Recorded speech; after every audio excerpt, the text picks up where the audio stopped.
Abençoados com todas as bênçãos espirituais. É um gozo estar de novo com vocês, manifestando esse conhecimento maravilhoso, que é a ciência da graça. Esse é o tema de hoje, a ciência da graça. A falsa ciência era a lei. E compreendemos que quando Paulo fala da falsa ciência, estava falando dos conceitos de Moisés. Assim que houve uma vez, em João 16, 29, que os discípulos disseram a ele. Lhe disseram seus discípulos, eis aqui agora falas claramente e não dizes nenhuma alegoria, pois hoje vamos falar claramente. E eu diria que esse é um bom estudo para a imprensa, para os teólogos, para os que nos investigam.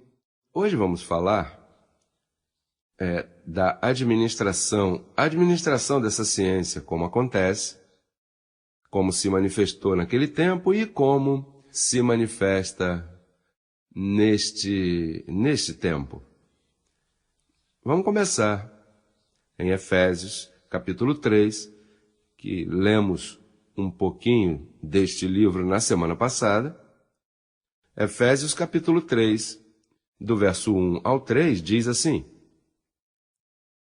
Por esta causa, eu, Paulo, prisioneiro de Cristo Jesus, por vós, os gentios. Prisioneiro de Cristo Jesus, por vós, os gentios. É específico, porque não era prisioneiro pelos judeus, senão pelos gentios. Porque aos gentios é que foi dada essa verdadeira ciência, a ciência da graça. Então ele diz, se é que haveis ouvido acerca da administração da graça de Deus, que me foi dada para convosco. Ou seja, se vocês ouviram, porque havia muito impedimento para que se descobrisse que foi dado a Paulo esse conhecimento. E ele diz que é por revelação me foi declarado o mistério, como antes o escrevi brevemente. Ou seja, que a ciência da graça diz aí que é uma revelação. Foi revelado. Não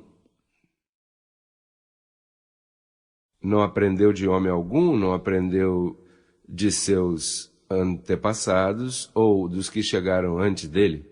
Não aprendeu dos apóstolos, somente diz que foi por revelação. Uma vez começa o novo pacto, uma vez Cristo morre e ressuscita, Paulo diz que passa um tempo, se manifesta a mentira da circuncisão. Aparece Paulo no panorama e aí começa o mistério da ciência que foi dada a Paulo por revelação.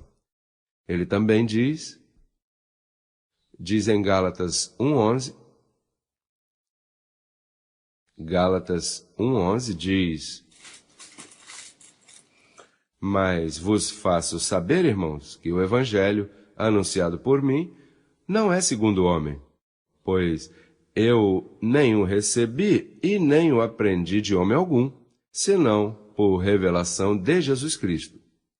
Quer dizer que aqui há uma ciência, há um mistério revelado, que para o novo pacto as pessoas pensavam que a manifestação apostólica dos apóstolos anteriores foi ali que começou o cristianismo. Mas não, Deus esperou um tempo, trouxe Paulo. Ele tem essa experiência, então diz, olha, essa revelação é a que eu tenho para os gentios.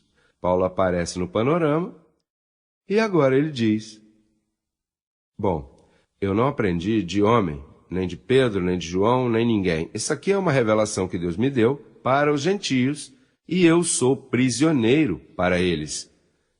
Eu sou especificamente dedicado ao povo gentio.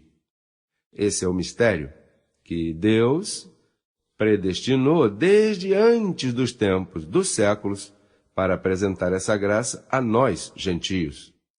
E devemos aproveitá-la. Por isso também, em Gálatas capítulo 1, no mesmo verso 1, diz Paulo apóstolo, não de homens nem por homens, senão por Jesus Cristo. Que específico, hein? Paulo quer nos deixar saber que o homem aqui não tem participação neste conhecimento. Em outras palavras, que ele fala coisas que nenhum homem experimentou no passado. É uma revelação específica que o Espírito de Deus se manifesta a ele para edificar a Igreja do Senhor. Quer dizer que enquanto Paulo não aparece, não há evangelho, não há edificação para a igreja. Quer dizer que os primeiros chamados cristãos não eram cristãos. Por isso, em Atos diz que em Antioquia a Paulo foi chamado pela primeira vez como cristão. Lá em Antioquia, a ninguém mais havia sido chamado de cristão. Não é claro, porque para você ser chamado cristão, você tem que entender quem é o apóstolo Paulo. Você tem que entender o mistério da graça que foi dado, senão não é cristianismo, abençoado irmão meu. Assim que, enquanto uma pessoa não compreenda a função, isso é uma anotação que eu escrevi aqui, enquanto uma pessoa não compreender a função e tarefa do apóstolo Paulo, não poderá discernir a ciência que foi revelada a ele para o povo gentio. Assim que a chave ou a iluminação dos olhos começa entendendo quem é Paulo. E essa tarefa e essa função contém duas partes. Essas duas partes são bem importantes. Por isso é que ele disse que hoje vamos falar claramente no princípio, porque são duas partes, dois personagens que compõem este evento. Vamos ver em primeira carta aos Coríntios, capítulo 3, verso 10. Temos lido tantas vezes no passado, mas que não nos cansamos de ler novamente. Por quê? Lembre que esse calqueio é também para a imprensa, para os incrédulos, para os teólogos que nos escutam, nos julgam e querem saber mais de nós. Bem, e você sabe que glória de Deus é encobrir-se, e também glória de Deus é dar-se a conhecer. Então hoje temos um ensinamento que pode mostrar a realidade do nosso ministério em qualquer ângulo que a pessoa queira entendê-lo. Diz o verso 10. Conforme a graça de Deus que me foi dada. Esse é o que acabamos de ler, que ele diz, essa graça que me foi dada para vós, gentios, Efésios 3:1. Então essa graça que lhe foi dada, agora ele repete aqui, conforme a graça de Deus que me foi dada, eu como perito arquiteto pus o fundamento, e outro edifica em cima. Então quer dizer que para compreender o mistério que esteve oculto, tem que compreender a Paulo e esse personagem, ou esse outro, que ele não colocou o nome. Ele disse, outro edifica em cima. E logo nos diz que esse outro que edifica em cima tem que ser em cima daquilo que ele deixou. Não pode ser na pontinha, nem do lado, nem parecido. Tem que ser exatamente. Teria que vir um calcador. Por isso é que nós chamamos de calqueio, uma pessoa que viria calcar, ou seja, viria em cima. Você já notou quando você quer fazer um desenho de um mapa e não sabe fazê-lo? Você põe um papel celofane em cima e o traça, vai pouco a pouco, para ficar igual, para que tenha as mesmas medidas? Pois esse outro personagem teria que vir edificar exatamente como estava escrito pelo apóstolo Paulo. Por isso é que em Romanos 2,16, ele especifica e diz que ele julgará no dia em que Deus julgará aos homens conforme a meu evangelho. Essa era a chave. Qualquer um que quiser descobrir se eu estou fazendo o trabalho de apóstolo, o que tem que fazer é observar, olhar o ensino para ver se eu saio de cima desse fundamento que Paulo deixou. Tem que ser em específico. claramente conforme ao evangelho que Paulo deixou escrito. Então, a função desse outro personagem, que ele não colocou nome, seria a pessoa que daria explicação e sentido às cartas que Paulo escreveu. Vou repetir. A função desse outro personagem, que ele não pôs nome, ele chamou de outro, mas não se sabe quem é esse outro, diz, seria a pessoa que daria explicação e sentido às cartas que o apóstolo Paulo nos escreveu, que são 14 cartas. É aí que está o mistério. O Novo Testamento não está de Mateus a Atos, e muito menos de Tiago a Apocalipse. O Novo Testamento está em um mistério, que é algo revelado. Nenhum homem pôde ensiná-lo. Paulo diz que não aprendeu de homem algum. Então é bem importante ter isso bem claro. Isto são instruções que tem que ter cuidado para não entrar na diversidade doutrinal que todas as religiões deste mundo entraram. Agora entendemos a razão que, quando perguntavam, Paulo, por que os apóstolos estão tendo mais êxito que você? Porque eles diferem tanto de ti? Porque o judaísmo é mais forte que o cristianismo que você prega? E então Paulo se viu obrigado a dizer o que ele deixou lá em 1 Coríntios 4:5. Veja o que ele disse.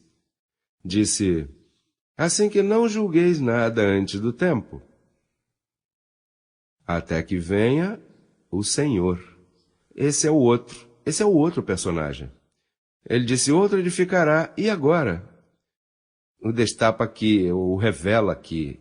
Ele diz, olha, eu vou dizer uma coisa, eu não entendo porque os apóstolos me fizeram tanto dano, eu não entendo porque o evangelho da circuncisão, que terminou quando Cristo morreu, eu não entendo porque Papai Deus permitiu que os apóstolos pregassem um tempo e depois venha a minha conversão mais tarde. Eu não sei porque o Senhor não me trouxe antes que morresse, para eu estar seguro que o único que se pregaria era o que eu recebi. Eu não entendo porque Deus não lhes tapou a boca antes do tempo.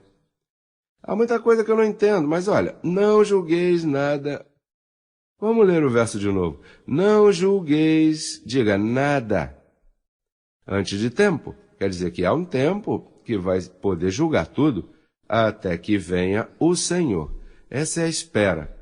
Veja se não é assim. E Paulo cria que o Senhor já estava às portas para poder, porque ele estava desesperado. Como é possível me revelar isso e demore 2000 anos para chegar? Eu estou seguro que Paulo agora, na nuvem de testemunha, me observa ensinando e explicando esses mistérios e diz, uau, que pensava eu que demoraria tanto tempo, 2000 anos de apostasia? 2000 anos de diversidade doutrinal, onde tudo o que ele escreveu não se entendeu? Bom, e ele resolvia isso assim, não julgueis nada antes do... Olha, eu não posso, eu vim aqui colocar um fundamento e o outro edifica em cima.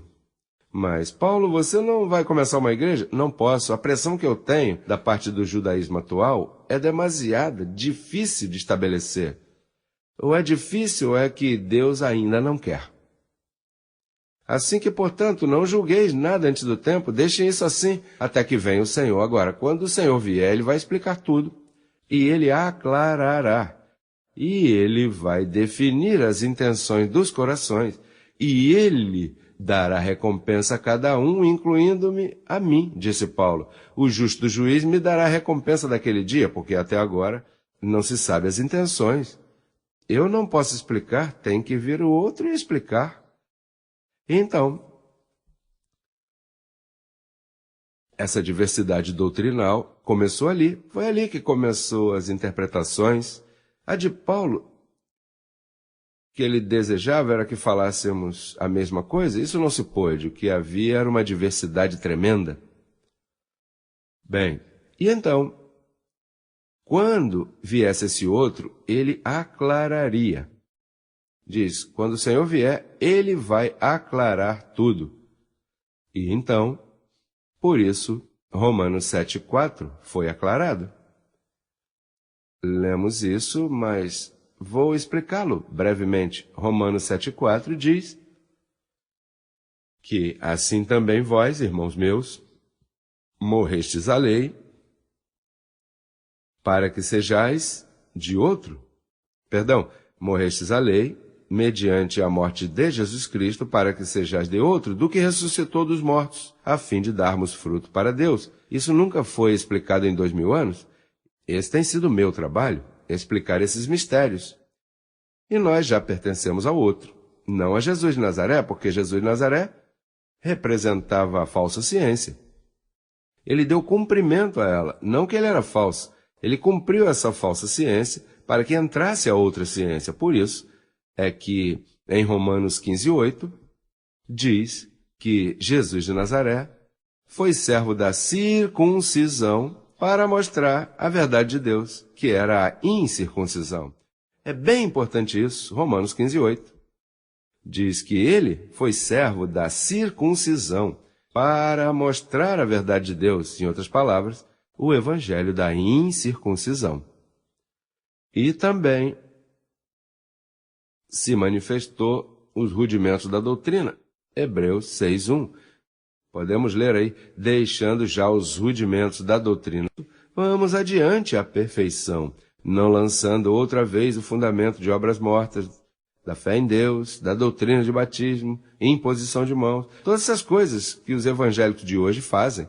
E isso havia que ser deixado naquele tempo.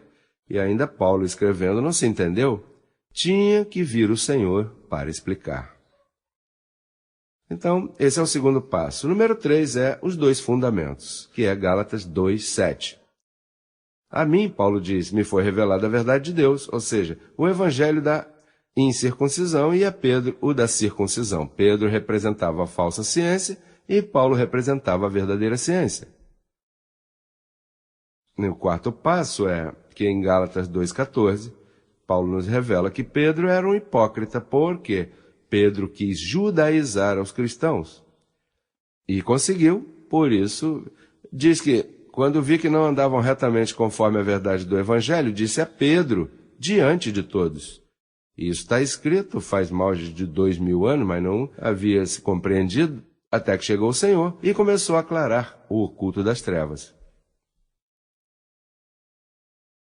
Em 2ª carta aos Coríntios 11:13, Paulo finalmente explica e diz, olha, estes são falsos apóstolos. E quem eram? Bom, os únicos apóstolos que haviam ali, falsos apóstolos, que se disfarçam como apóstolos de Cristo e eram falsos.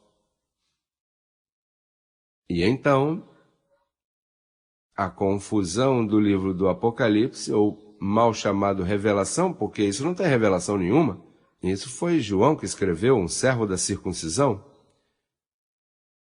E, por consequência, a destruição da grande rameira, que até agora não aconteceu um ministério na face da terra que tenha podido contra a Igreja Católica. Sempre a Igreja Católica o mata, o envenena, o saca do curso, o elimina, e já tentaram todas essas provas que eu tenho tido, a imprensa, tentaram tapar minha boca. A única coisa é que esse é o tempo de sua destruição e por mais que tentem, não poderão. Esse ministério vai ver a caída de Roma, a queda de todo esse falso sacerdócio católico romano, que não tem base bíblica nenhuma, que sua doutrina, que acariciam doutrinas como o celibato, que é uma doutrina de demônio, conforme a primeira carta de Paulo a Timóteo, no verso 1 ao 3, diz que isso é uma doutrina que proibirão casar-se, é uma doutrina de demônio, de maldade.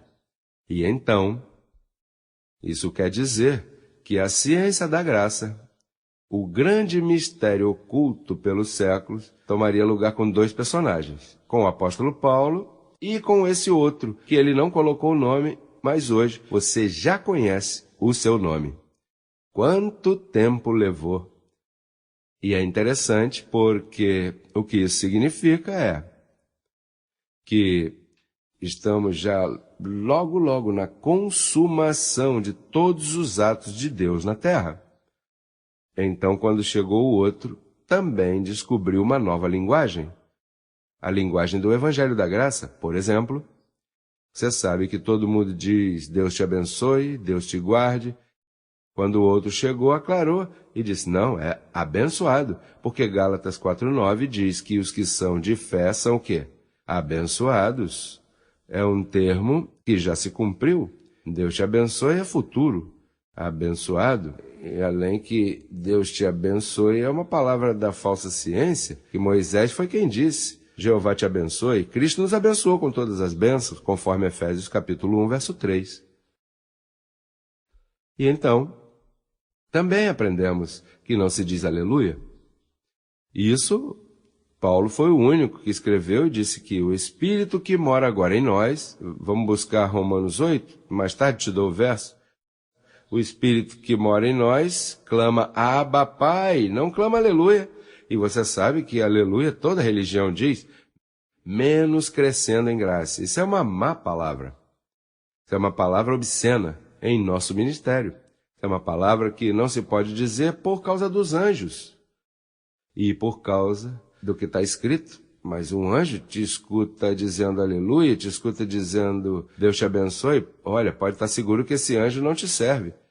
Esse anjo não vai te dar serviço, nem vai te dar audiência a essa confissão. E o termo não recebo. Isso é um termo com um poder espiritual tremendo. Quando alguém te diz, olha, tua mamãe foi diabética e você também vai ser diabético. Não, eu não recebo isso. Eu anulo essa confissão. Essa é outra palavra que aprendemos. Também, receba sem limite.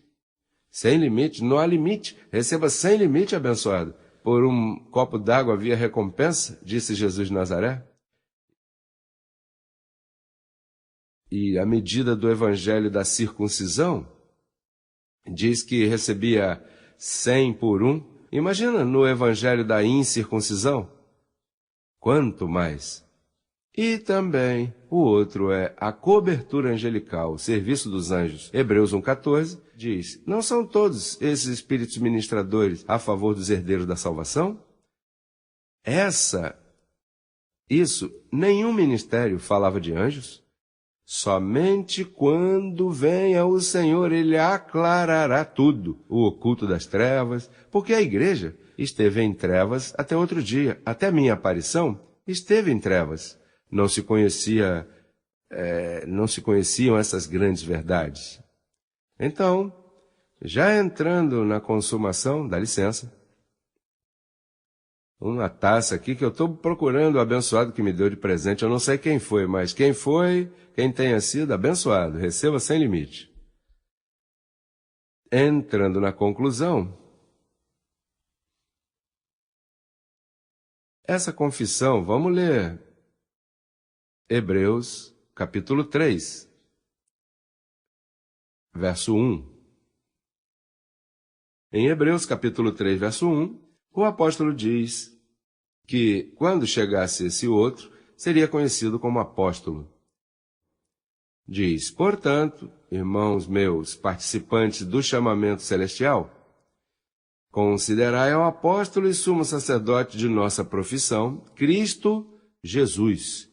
Quer dizer que viria um homem, que era o outro, que seria conhecido como apóstolo, e que ele seria o sumo sacerdote de nossa confissão. Ou seja, essa confissão que eu tenho te ensinado, essa confissão bíblica conforme ao evangelho da incircuncisão, isso foi ensinado a você pelo sumo apóstolo que é Cristo Jesus, Jesus Cristo homem. Mas para ele ensinar essa confissão, precisava se manifestar, caminhar no nosso meio. Veja todas as coisas que tinha que fazer. Romanos 14:9. Vamos falar agora claramente, como disseram os discípulos. Olha, agora fala claramente, não é alegoria. Veja Romanos 14:9 o que diz. Diz que Jesus Cristo morreu, ressuscitou e voltou a viver. Por que voltou a viver? Porque ele tinha que caminhar entre nós. Diz segunda carta aos Coríntios, capítulo 5, verso 16, que ele habitaria e andaria entre nós. Claro, veja como diz o verso, diz que andarei, habitarei, tinha que habitar para poder ensinar, porque isso leva tempo, aprender tudo isso. A segunda vinda do Senhor viria com esses detalhes. E então, diz que também, em 2 Coríntios 5,18, diz que seria chamado de padre, papi, pai, como dizem em português nossos irmãos ali no Brasil. Então Paulo profetizou assim. Assim que eu começo a terminar, eu estou me estendendo um pouquinho, mas que mistério mais belo que está se consumando. Já estamos chegando na etapa final, que é a destruição da grande rameira e a transformação de nossos corpos, para que a promessa se cumpra. Já estamos chegando a esse fim, abençoado. Não te canse de trabalhar para o Senhor. Vosso trabalho no Senhor não é em vão. Diz 1ª carta aos Coríntios 15:58, que vosso trabalho no Senhor não é em vão. Há recompensa. Temos que continuar firme. A evangelização que está acontecendo, CEG, tem que continuar, tem que alcançar os escolhidos para que participem deste chamamento celestial.